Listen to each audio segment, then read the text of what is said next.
ನಾವು ನೈವೇದ್ಯವನ್ನ ಅರ್ಪಿಸೋದು ಏಕೆ? ಒಂದೇ ನೈವೇದ್ಯವನ್ನ ಎಲ್ಲಾ ದೇವತೆಗಳಿಗೆ ಅರ್ಪಿಸೋದಿಲ್ಲ, ಬಹಳ ವ್ಯತ್ಯಾಸ ಇರುತ್ತೆ. ಅದರ ಹಿಂದೆ ಒಂದು ವಿಜ್ಞಾನವೇ ಇದೆ. ಯಾವ ಎಲೆ, ಹೂವು, ಹಣ್ಣು ಅರ್ಪಿಸಬೇಕು ಅನ್ನೋದಿಕ್ಕೆ, ಅದನ್ನ ವರ್ಧಿಸೋದಿಕ್ಕೆ ಅಥವಾ ಸ್ವೀಕರಿಸೋದಿಕ್ಕೆ ಎರಡೂ ರೀತಿಯ ನೈವೇದ್ಯಗಳಿವೆ.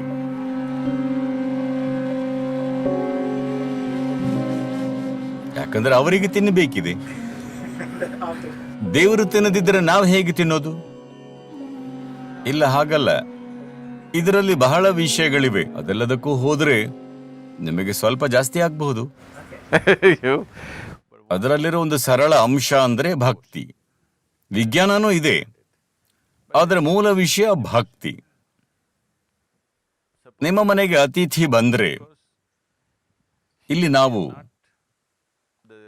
See, you need to understand this. India is a godless country. ಇದನ್ನ ಅರ್ಥ ಮಾಡ್ಕೊಳ್ಳಿ. ಭಾರತ ದೇವರಿಲ್ಲದ ನಾಡು. ನಿಮಗಿಷ್ಟ ಆಗ್ತಿಲ್ವಾ? ದೇವರಿಲ್ಲದ ನಾಡು ಅಂದಾಗ ಈ ಸಂಸ್ಕೃತಿ ಮಾತ್ರ ಸ್ಪಷ್ಟವಾಗಿ ಅರ್ಥ ಮಾಡಿಕೊಂಡಿದೆ, ದೇವರನ್ನ ಮಾಡೋದು ನಾವೇ ಅಂತ. ಬೇರೆಲ್ಲ ಕಡೆ ದೇವರು ತಮ್ಮನ್ನ ಮಾಡಿದ್ದು ಅಂದುಕೊಳ್ತಾರೆ. ಇಲ್ಲಿ ನಮಗ್ ಗೊತ್ತು ದೇವರನ್ನ ಮಾಡಿದ್ದು ನಾವು ಅಂತ. ದೇವರನ್ನ ಮಾಡೋ ಒಂದು ವಿಜ್ಞಾನವೇ ಇದೆ ಇಲ್ಲಿ. ನಿಮಗೆ ಬೇಕಿರೋ ದೇವರನ್ನ ಮಾಡಬಹುದು. ಈಗ ನಮ್ಮಲ್ಲಿ 33 ಕೋಟಿ ದೇವತೆಗಳಿದ್ದಾರೆ. ಅದು ನಮ್ಮ ಜನಸಂಖ್ಯೆ 33 ಕೋಟಿ ಇದ್ದಾಗ. ಯುರೋಪಿನವರು ಮತ್ತಿತರರು ಬಂದು ಬಹಳ ದೇವರಿರೋ ಬಗ್ಗೆ ನಾಚಿಕೆ ಹುಟ್ಟಿಸಿದ ಮೇಲೆ ನಮ್ಮ ಕಲ್ಪನೆಯನ್ನ ಕಳ್ಕೊಂಡ್ವಿ. ದೇವರುಗಳನ್ನ ಕಡಿಮೆ ಮಾಡ್ತಿದೀವಿ. ಅದೇನೇ ಇದ್ರೂ ಪ್ರತಿ ಮನೆಯಲ್ಲೂ 2 ಡಜನ್ ದೇವರು ಇರ್ತಾರೆ. ಅದಕ್ಕಿಂತ ಕಡಿಮೆ ಆಗಲ್ಲ. Minimum 2 dozen. ಅದಕ್ಕಿಂತ ಕಡಿಮೆ ಹೋದ್ರೆ ನಮಗೆ ಸರಿ ಬರಲ್ಲ. ಈಗ ಮೇಲಿರೋ ಒಬ್ಬ ದೇವರು ಅನ್ನೋ ವಿಚಾರ ಮೂಲತಃ ಪಾಶ್ಚಿಮಾತ್ಯ ವಿಚಾರ. ಪಶ್ಚಿಮ ಅಂದಾಗ ಭಾರತಕ್ಕೆ ಪಶ್ಚಿಮದಲ್ಲಿರೋದೆಲ್ಲಾನು ಪಾಕಿಸ್ತಾನ ಸೇರಿಸಿ ಅದು ಪಾಶ್ಚಿಮಾತ್ಯ ವಿಚಾರ. ಇಲ್ಲಿ ಅದನ್ನ ಹಾಗೆ ನೋಡ್ಲೇ ಇಲ್ಲ. ಇಲ್ಲಿ ಏನಂದ್ರು ಅಂದ್ರೆ ಎಷ್ಟು ದೇವರನ್ನ ಬೇಕಿದ್ರೂ ಹೊಂದಬಹುದು. ಒಂದೇ ಮನೆಯಲ್ಲಿ 25 ದೇವರ ಪೂಜೆ ಮಾಡ್ತಾರೆ. ನೋಡಿದೀರಾ ಭಾರತೀಯ ಮನೆಗಳನ್ನ? ಅದು ಹೇಗೆ 25 ದೇವರಿಡ್ತಾರೆ? 25 ಯಾಕಂದ್ರೆ ಮನೆ ಸಾಕಷ್ಟು ದೊಡ್ಡದಾಗಿಲ್ಲ, ಇಲ್ಲಾಂದ್ರೆ 250 ಇರ್ತಾ ಇತ್ತು.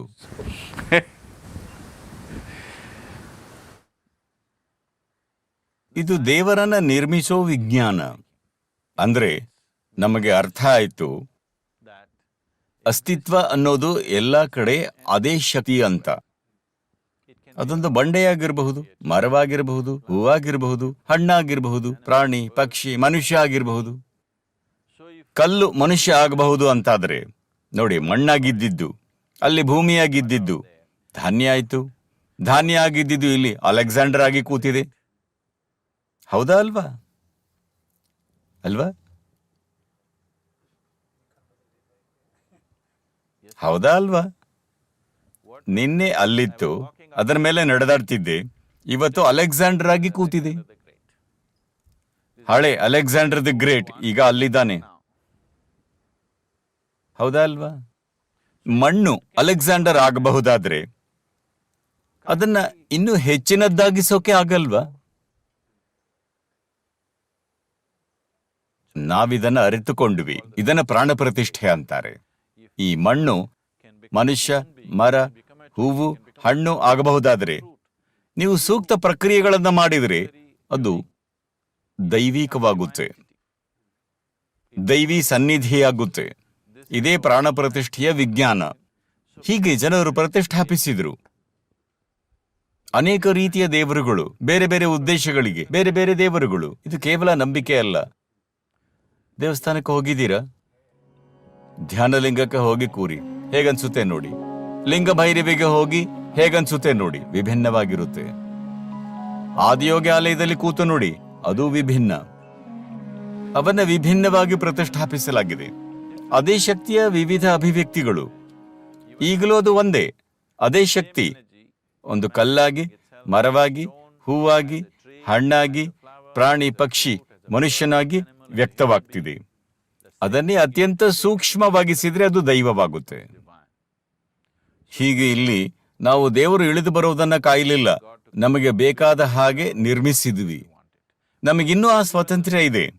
ನಮಗೆ ಈಗಿರೋ ಅಭಿವ್ಯಕ್ತಿಗಳು ಇಷ್ಟ ಆಗದಿದ್ರೆ ಹೊಸದನ್ನ ನಿರ್ಮಿಸಬಹುದು. ಇಷ್ಟ ದೇವತೆ ಅಂತಾರೆ, ನಿಮ್ಮದೇ ದೇವತೆಯನ್ನ ನಿರ್ಮಿಸಬಹುದು.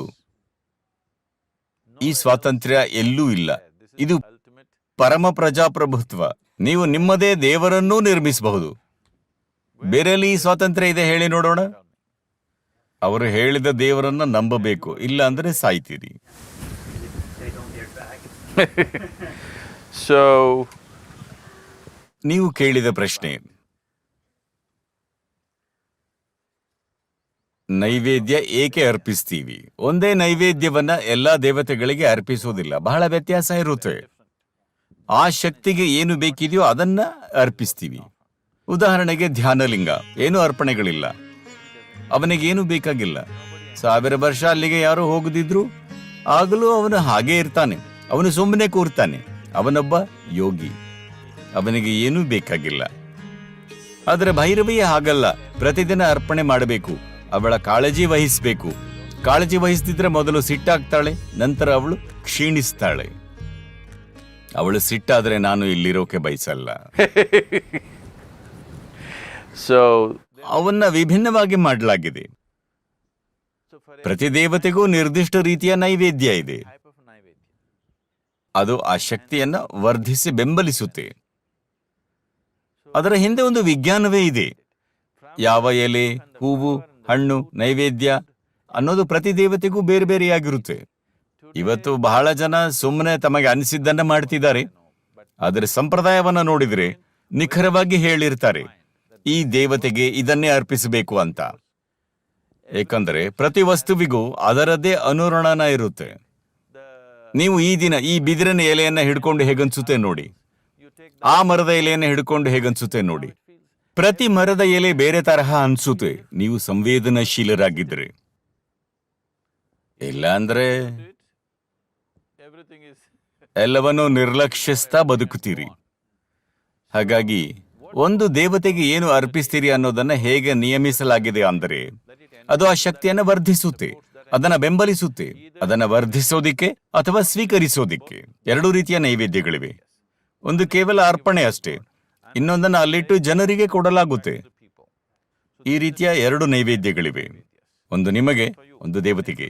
ಒಂದು ಅದನ್ನ ವರ್ಧಿಸೋದಿಕ್ಕೆ ನಿಮ್ಮ ಕೊಡುಗೆ, ಇನ್ನೊಂದು ಆ ಶಕ್ತಿಯನ್ನ ನೀವು ಸ್ವೀಕರಿಸೋದಿಕ್ಕೆ, ಅದನ್ನ ಮನೆಗೆ ಒಯ್ಯೋದಿಕ್ಕೆ. ಇವು ಅದರ 2 ಅಂಶಗಳು. ಇದು ಬಹಳ ವಿಸ್ತೃತವಾದ ವಿಜ್ಞಾನ.